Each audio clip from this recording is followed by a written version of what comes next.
তাই আল্লাহ নবীকে বলেছে উম্মতকে বলে দে আসসালাতু মিফতাহুল জান্নাহ।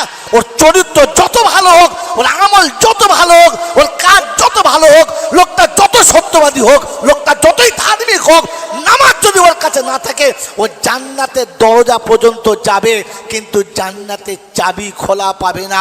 ওখান থেকে ফিরে ওকে ফের জাহান্নামেই যেতে হবে। খালি মনে মাথা বসে বলছে নামাজ না পড়তে পারে, লোকটা খুব ভালো, বুঝলেন, খুব ভালো লোক। আরে পায়খানার কোন পিঠটা ভালো রে? এই পায়খানার তলার দিক ভালো ওপর দিক? পায়খানা তো পায়খানা, ওর আবার ভালো কিসের? যে মুসলমান বলে দাবি করে আর আজান হলে এখনো বসে বসে সিগারেট খায়, এখনো বসে বসে চা খায়, ওর জন্য ভালো বলার কোনো দরকার নাই। ওর জন্য ভালো বলাটাই অপরাধ। তুমি এটা ভুল করছো, অপরাধ করছো। এতে আল্লাহ নারাজ, নবী নারাজ, ফেরেশতারাও নারাজ। তোমার উপরে রাজি থাকার কোনো গল্প নেই, কারণ তুমি দুশ্মনকে বন্ধু করেছো। তোমার বাপের সঙ্গে যা দুশ্মনী আছে, তুমি যদি বলো চাচা খুব ভালো লোক, এক কাপ চা খাও, চাচা খুব ভালো লোক, তো তোমার বাপ কি বলবে? হারামি জন্ম দিয়েছি, কুত্তা জন্ম দিয়েছি রে। আমার জানের দুশ্মন ও নাকি তাকে বলে লোকটা ভালো লোক। এমন যদি কেউ বলে তো তার বাপ বলতে পারে না, পায় না? যদি বলেন রাসূল যাকে ঘৃণা করেছে, আল্লাহ যাকে ঘৃণা করেছে, তুমি তার জন্য সার্টিফিকেট দিচ্ছ আমাদের পাড়ার লোকটা খুব ভালো লোক, খুব ভালো লোক, নামাজ পড়তে পারে না কিন্তু লোকটা খুব ভালো লোক, তখন বুঝতে হবে এই হারামি ওই রকম হারামির হারে। এই জন্য মেরে মহতম দোস্ত বুজুর্গ আল্লাহওয়ালা ভাইরা, জ্ঞানজনরা, সুদী মানুষরা, জলসায় এতক্ষণ যা কিছু শুনেছি ইতিহাস মনে রেখে দিই, যে আমার ব্যাকগ্রাউন্ডে মনে রাখা দরকার ছিল, আমি যেখান থেকে এসেছি ওটা মনে রাখা দরকার ছিল।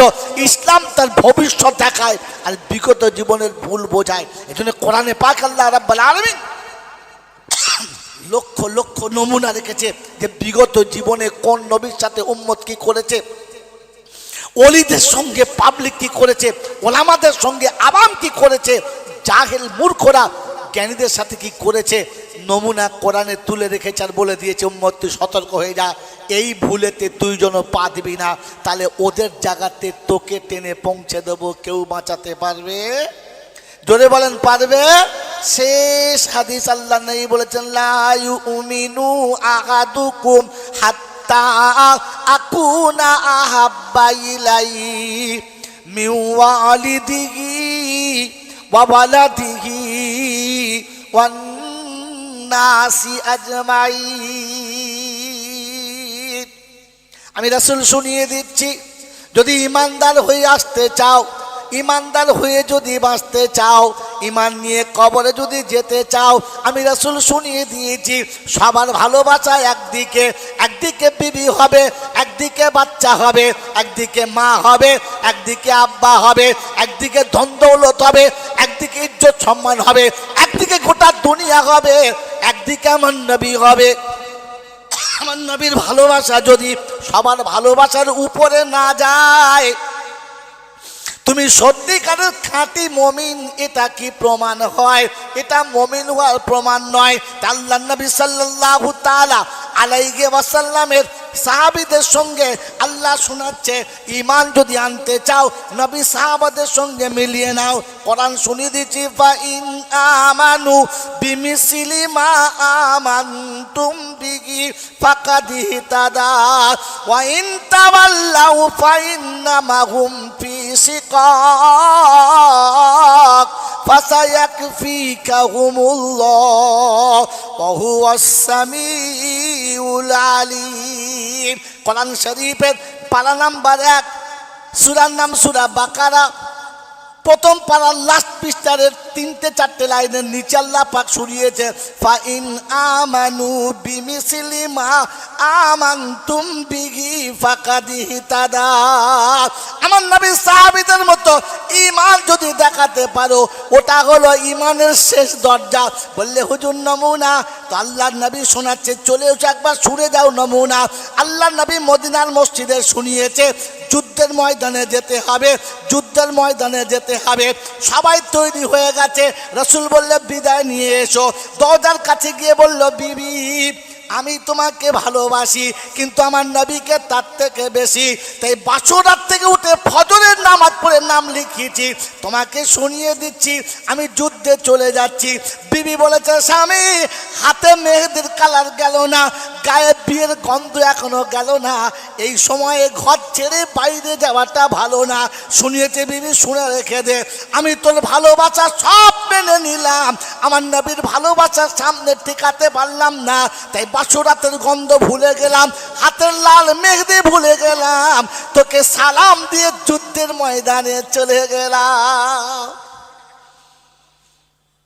সাহাবী বাড়িতে গিয়ে বলছে, বিবি আমি যুদ্ধে নাম লিখিয়েছি। বলে আলহামদুলিল্লাহ। কমান্ডার বলে সুম্মা আলহামদুলিল্লাহ। আমি যুদ্ধে সাজাবো, তুমি যাবে, আমি দোয়া করব, তুমি আমিন বলবে। বলে বলো। তো দোয়া করছে, আল্লাহ বীরের মতো লড়বে, দুশ্মনদেরকে ধুনে দেবে, জাহান্নামে পাঠাবে, ইসলামের পতাকা উড়িয়ে বাড়ি আসবে, গোটা শরীরের রক্তগুলো আমি আঁচল দিয়ে মুছিয়ে দেবো, আদর করে কোলে নেবো। তো সাহাবী বলছে, ফালতু দোয়া করছিস, কবুল হবে না, চল। বলছে কেন? আমি তো পালাতে বলি নাই, ঘুমোতে বলি নাই। বলে এই জন্য কবুল হবে না যে আজকে যুদ্ধের কমান্ডার তিনজনা, আমি মধ্যমণি শাহাদাত ফাইনাল জানি, আর কোনোদিন আসবো না, তাই ক্ষমা চাইতেছি, মাফ করে দে, বাচ্চা দুটো মানুষ করিস, জনম অমানুষ করিস না, চলে যাচ্ছি, আসবো না। বাচ্চা ছুটে বলছে, আব্বু একবার কোলে নাও। তো বলেছে, ঘুরে মার কাছে চলে যাও, কিয়ামতের ময়দানে জান্নাতে যখন ফায়সালা হবে দরজায় বসে থাকবো, তুই কোলে চাপবি তবে যাব, তবে আজকের কোলে নেবো না, চলে যা। বাচ্চাকে তাড়িয়ে দিয়েছে, বিবিকে ভুলিয়ে দিয়েছে, যুদ্ধে চলে গেছে। রাসূল বললেন, ইমানদারের নমুনা এইটা, সবার থেকে ভালোবাসার নবী দিয়েছে। মনে থাকবেন ইনশাআল্লাহ, মনে রাখবেন ইনশাআল্লাহ। আল্লাহ পাক যদি ঈমান আনতে হয় তো ভয় সাহাবাদের মতো নিয়ে এসো। মদিনার মসজিদে খবর হয়েছে মদ হারাম, বালতি ভেঙে দিয়েছে, ড্রাম ভেঙে দিয়েছে, কলসি ভেঙে দিয়েছে, গ্লাস ভেঙে দিয়েছে, বোতল ভেঙে দিয়েছে। তারিখ শুনছে মদের দোকানে একজন মদ খাচ্ছে, গ্লাসে ঢেলেছে, এক ঢোক মুখে নিয়েছে, বোতল হাতে, গ্লাস হাতে, এক ঢোক মুখে, শুনেছে মদ হারাম, মুখেরটা কুল্লি করে ফেলেছে, গ্লাসটাও কাঁচার মেরেছে, বোতলটাও ভেঙে দিয়ে বাড়ি চলে এসেছে। বন্ধু হারাম শুনেছে, ওখানে ছেড়েছে। আপনার আমার নমুনা, মাগরিবের আযান হচ্ছে, ও এখনো পর্যন্ত চা খাচ্ছে। চাচা চলো, দিয়েছে যখন খেয়েই যায়, নামাজ যায়, যাক, চাটা ফেলা যাবে? এর ইমানেকে কদ্দূর নিয়ে যাবে জানি না, তাই শুনিয়ে দিয়ে চলে গেলাম দুটো কথা, যে পৃথিবীর সব ভালোবাসার থেকে নবীর ভালোবাসা থাকতে হবে, আর পিছনের কথা মনে রেখে সামনের পথ দেখতে হবে। আল্লাহ আপনাকে আমাকে ভাবার বোঝার চলার তৌফিক দান করুক, সকলে বলি আমিন। ওয়া আখির দাওয়ানা আনিল হামদুলিল্লাহি রাব্বিল আলামিন। আল্লাহ পাকের লাখো শুকরিয়া, তিনি আমাদেরকে এই কর্মবহুল পৃথিবীর কর্মক্লান্ত হতে এরকম এক প্রগাঢ় শীতের রাতে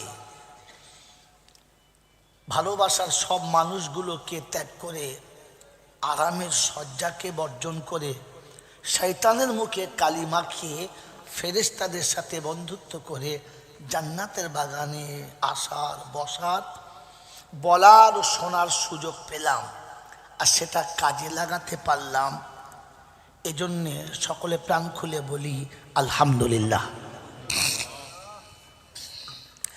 যারা আলহামদুলিল্লাহ বলেন নাই, এরাই হলো বুদ্ধিমান। যারা আলহামদুলিল্লাহ বলে নাই, এরা হলো, কথা বলেন, বুদ্ধিমান।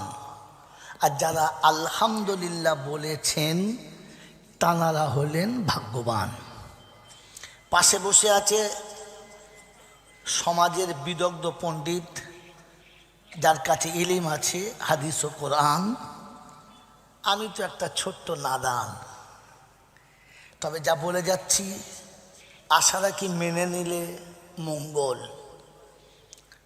না মানলে যদি বলে গন্ডগোল। কি বোকা কোথাকার ভাষা বোঝে না রে। কারণ হযরত মাওলানা মুফতি আনসার সাহেব আপনাদেরকে ঠান্ডা মাথায় বলছিলেন, দেশের মানুষ তাল বুঝে বলছিলেন। আমি তাল বুঝে বলি না, কি যে আমি যখন চালাবো সামনে যা পড়বে উড়িয়ে দেবো।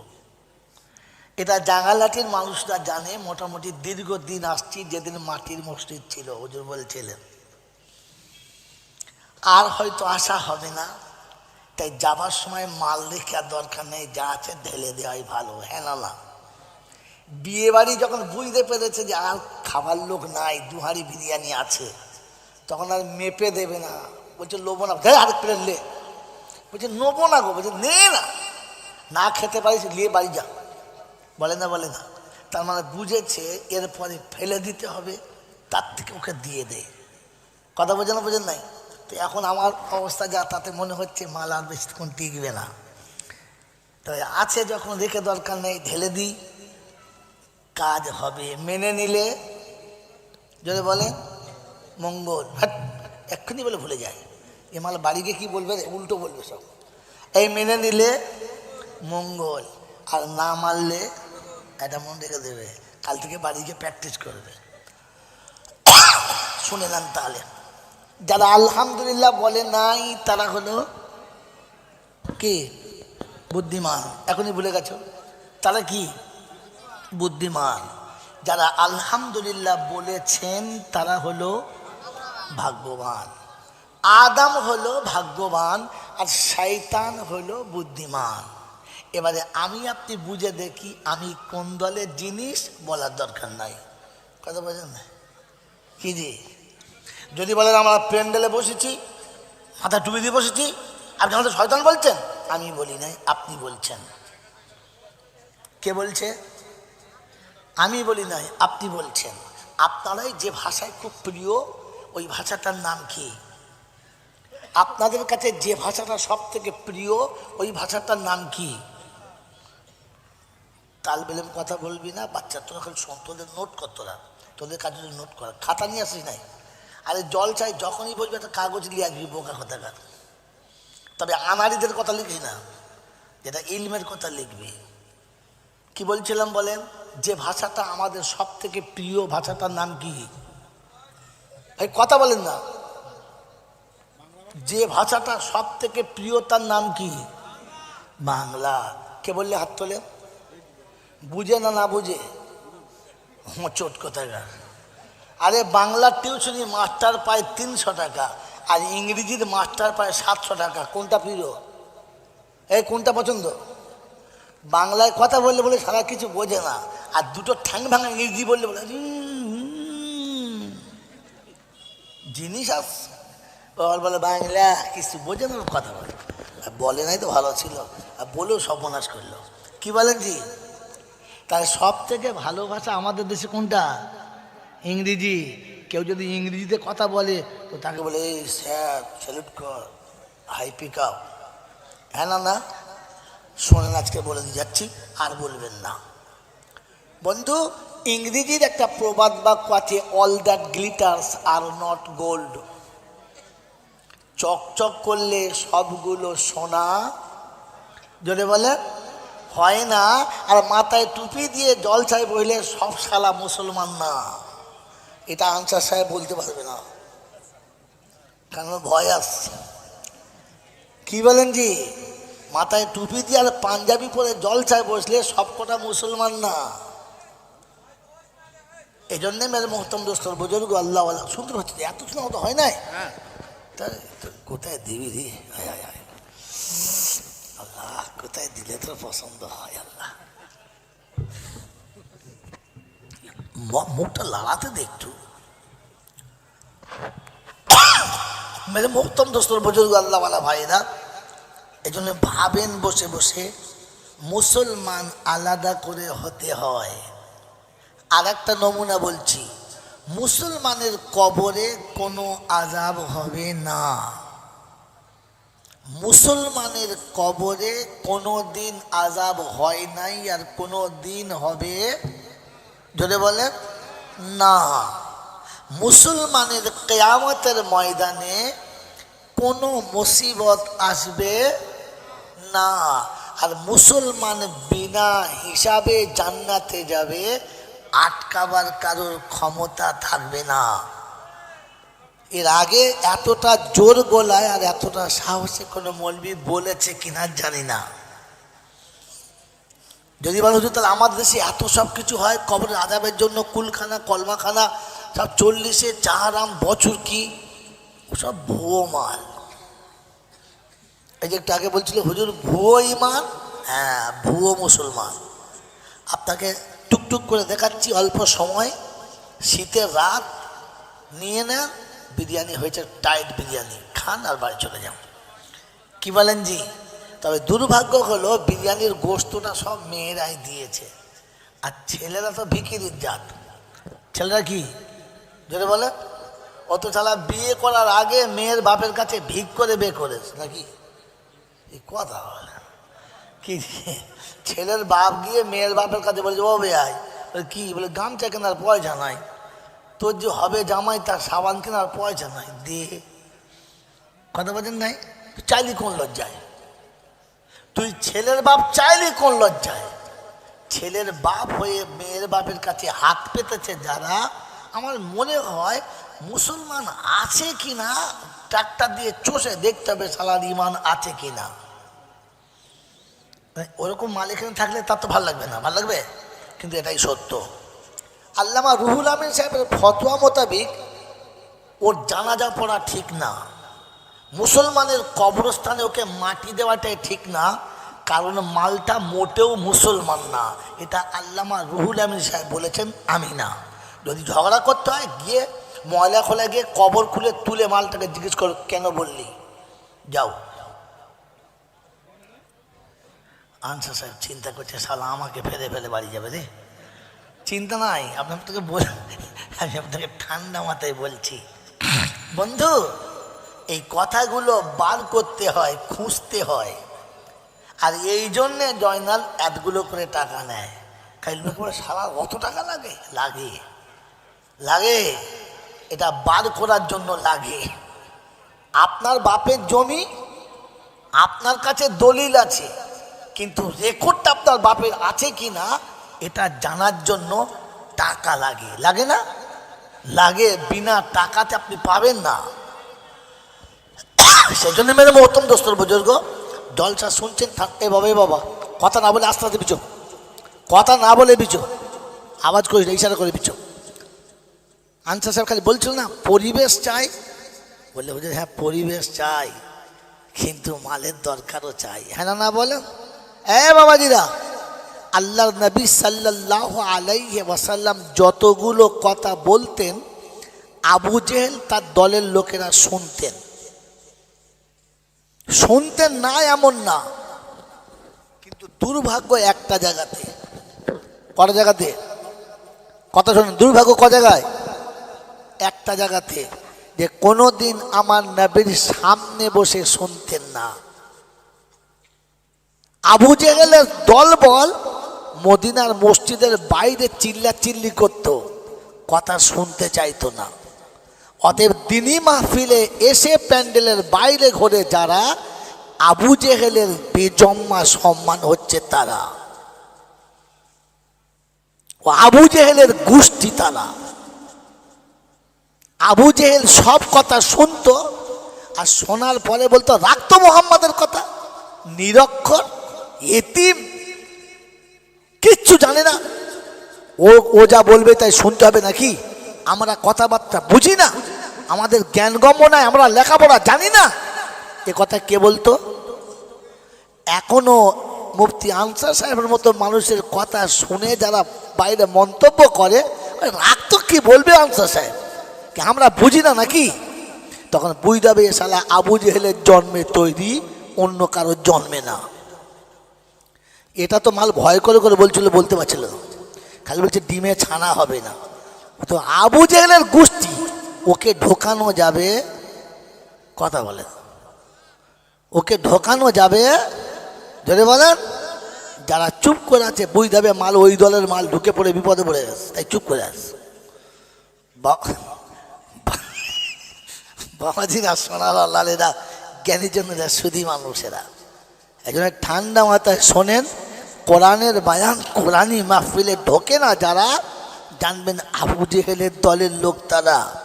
মরার সময় কলমা নসিব হবে এইটাও বলা যাবে না, ওর মরার সময় যে কলমা নসিব হবে এইটাও বলা যাবে না। আল্লাহ আপনাকে আমাকে বোঝার তৌফিক দান করুক। যদি আমি চলে গেলে কেউ বলে আমি মুসলমানের বাচ্চা কলমা হবে না, কখনো না। এটা আমার চ্যালেঞ্জ। বলে নমুনা তো শুনে নেন। আপনি কলমা বিশ্বাস করেন, আপনি কোরআন বিশ্বাস করেন, আপনি অবশ্যই ধর্ম বিশ্বাস করেন, আমি অস্বীকার করছি না, তবুও কলমা নসিব হবে না, তারপরেও নসিব হবে না। দলিল আল্লাহর নবী সাল্লাল্লাহু আলাইহি ওয়াসাল্লামের চাচা, যার থেকে ভালো নবীকে বাসার মতো পৃথিবীতে কেউ আসে না আর আসবে না। ওই চাচা আবু তালেবের মৃত্যুর সময়তে আমার নবী জিজ্ঞাসা করেছিলেন, চাচা আমি যে কালেমাটা বিশ্ববাসীকে শোনাচ্ছি এটা কি সত্য না? আপনার কি মনে হয়? তো বলেছিলেন, আসমান এবং জমিন যত সত্য, তোর কলেমা তার থেকে বেশি সত্য। বলে চাচা আমি যে নবুয়াতের দাবি করি, নবী বলে লোকের কাছে দাবি করি, আমার নবুয়াতটা কি উজ্জ্বল না? আমার নবুয়াতটা কি উজ্জ্বল না? তো সেদিন আবু তালেব বলেছিলেন যে চন্দ্র সূর্য যত উজ্জ্বল, তুই নবী, তোর নবুয়ত তার থেকে বেশি উজ্জ্বল। এরপরে নবী চাচাকে জিজ্ঞাসা করলেন, চাচা এতটা সত্য যখন আপনি জানেন, আপনার জ্ঞান আছে, তাহলে আপনি কলমাটা পড়ে নেন।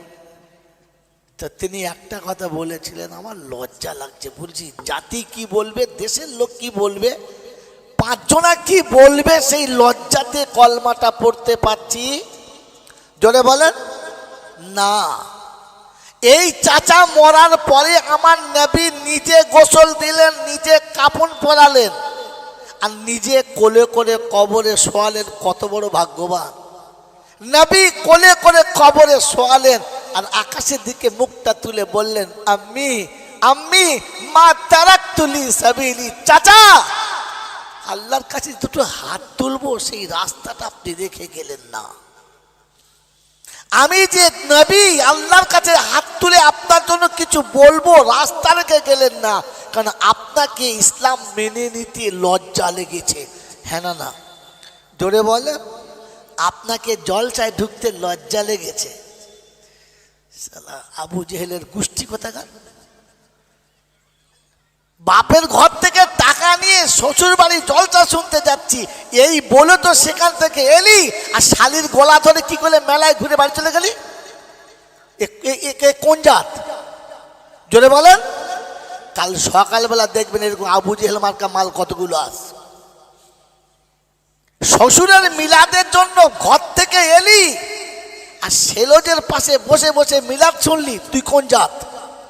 বলেন বলেন। হ্যাঁ, এরকম আবু জেহেল মার্কা মালের ভেতরে আস।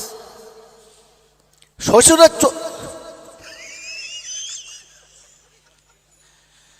শ্বশুরের 40-এর মিলাদ হচ্ছে, আর ও শালার বোর কাছে বসে বসে চা খাচ্ছে। ভাবি দারুণ হয়েছে। তখন বুঝবে শালা আবু জেহেলের গোষ্ঠী। তোমাকে মিলাদে ঢুকতে লজ্জা লেগেছে। হ্যাঁ না বলেন? আপনি কলেমা বিশ্বাস করেন, কোরআন বিশ্বাস করেন, বল চাচা মুখের দাড়িটা লজ্জা লাগে, চাকরি করি তো লজ্জা লাগে। তা তুমি আবু তালেবের গোষ্ঠী। তুই মুসলমানের ছেলে, বিয়ে করার সময় পাঞ্জাবি পরে গেলে, মাথায় টুপি দিয়ে গেলে, তারপরে পাঞ্জাবি কেন ছেড়ে দিলে? একটা ব্যবসা করি তো, পাঞ্জাবি পরলে লজ্জা লাগে। তুই শালা আবু তালেবের গোষ্ঠী, তোর মরার সময় কলমা নসিব হবে কিনা সন্দেহ আছে। ফতোয়া মুফতির কাছে বললাম। কথা বুঝেছেন? ইসলামের উপরে বাস করবেন, মুসলমান বলে দাবি করবেন, কুরবানিতে গরু খাবেন, আর মাথায় টুপি দিতে আপনার লজ্জা লাগেছে না? তো ফেরেশতারা বলছে, খোদা এই যে এই মালকে বলেছিলাম এসে মাল বানাবেন না। কি বলেছিল? وَإِذْ قَالَ رَبُّكَ لِلْمَلَائِكَةِ إِنِّي جَاعِلٌ فِي الْأَرْضِ خَلِيفَةً قَالُوا أَتَجْعَلُ مَن يُفْسِدُ فِيهَا وَيَسْفِكُ الدِّمَاءَ وَنَحْنُ نُسَبِّحُ بِحَمْدِكَ وَنُقَدِّسُ لَكَ قال إني ইন্নী আ'লামু মা লা তা'লামুন।